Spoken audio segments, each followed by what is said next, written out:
Hi and welcome back to another one of my videos. Yay!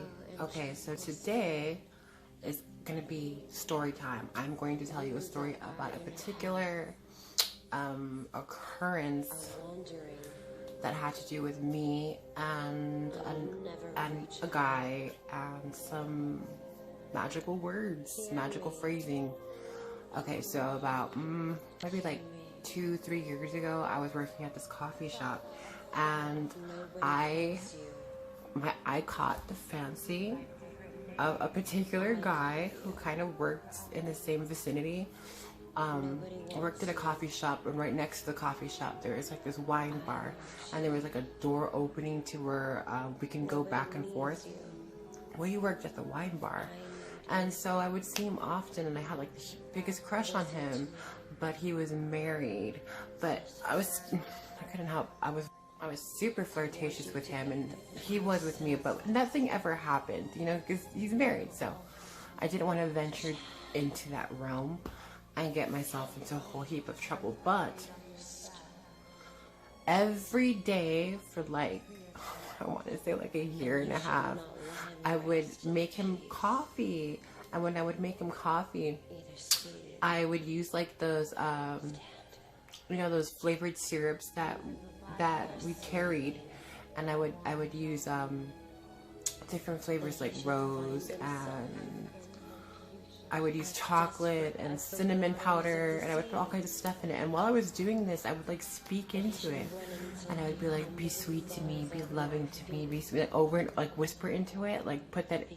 I'm thinking it wasn't really gonna cause too much of an effect, right? Because he was married, and I just thought maybe give it just a little bit of like so like I did that for like probably like a year and a half, you know, just over and over and over again, some small little phrasing. I never really saw anything, so I just kind of like, you know, put it out of my head. And I think I didn't take it seriously. I did not take it seriously. It was just me, you know, using my imagination and fantasizing, right? So fast forward like 2.5 years later, mind you, this guy's like friends with me on Facebook and everything, and I get this message from him out of nowhere, right? And the message was along the lines of, me and my wife are getting a divorce, blah blah blah, and I wanted you to know, I wanted to come see you.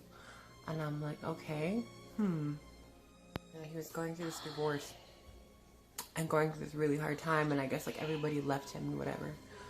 And so I'm talking to him where, you know, I'm kind of like helping him through it and giving him readings and all this other mess. And then like literally overnight, this person became super enamored with me. Almost, actually, it was to the point of obsession.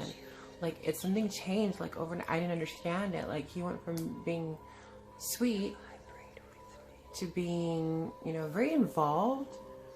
And how's your day doing? And I'm thinking, oh my God, I've always had this crush on you. I always wanted to have something with you, right? And so I went from that to like overnight, he changed, and he got more demanding and more like forceful. And it was getting to be too much, you know what I mean? I'd be like, first of all, I have a job, I have a life, I have a lot of things going on. I can't totally devote all my time to you. And he was getting really irritated with that, because he was like sending message after message. And I'm not talking just some simple little messages. I mean like long paragraphs of like how he was feeling and how like how of a bitch I was for not responding. And I'm like, what the fuck is going on, right? It didn't dawn on me. I thought like that was just his personality, and I was seeing it for the first time. It didn't dawn on me that what I had done in the cup, you know, like all those words and all that feeling and emotion, though how slight it was and how quick it was, and it wasn't like I had an elaborate ritual or anything. I was just speaking to a cup, and he was drinking from it. I didn't realize how much force was behind it until I saw all that, or witnessed all that, or went through all that. And remember, I was doing this for like a whole year and a half every day, right? So I did a reading, and I realized that what he was feeling was what I had done to him.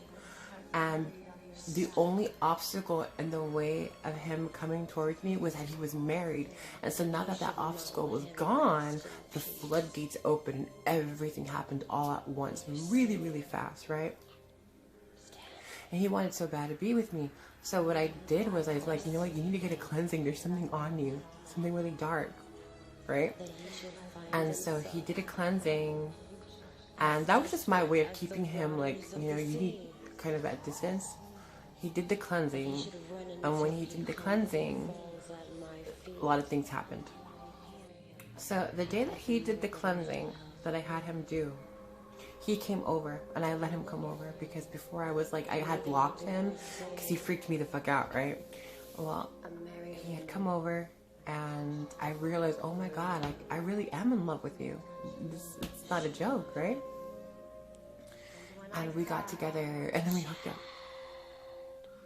After that, everything in his life seemed to be going really good. Boom, boom, boom, boom, boom. And I kind of trickled behind, like, just kind of like, stop talking to me. Well, when he did that cleansing, everything that I had put on him disappeared.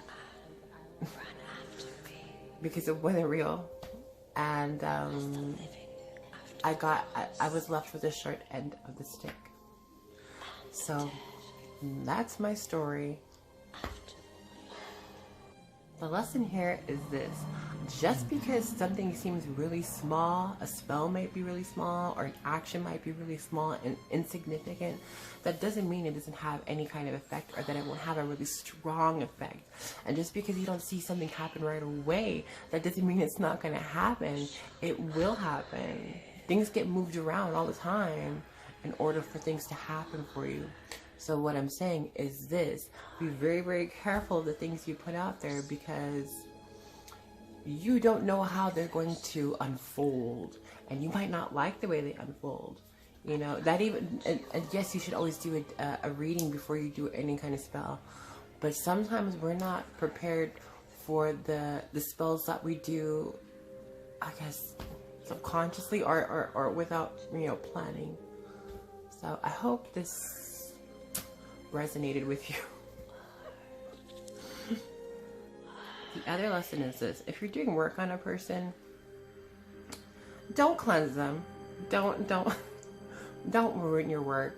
Keep doing what you're doing, and just accept the consequences and accept what you called into your life. Be loving to me, be sweet to me, right? So I hope you enjoyed this video. Give this video a like. Give my channel a subscribe. Share this with your friends. Share this in groups. Maybe something like this has resonated with you. Maybe you've gone through something similar to this. If you have, like, share it. You know, leave me a comment and share your story. I like to hear, you know, your mishaps with your magic. So anyways, signing off. I will see you guys soon, and thanks for watching, and blessed be.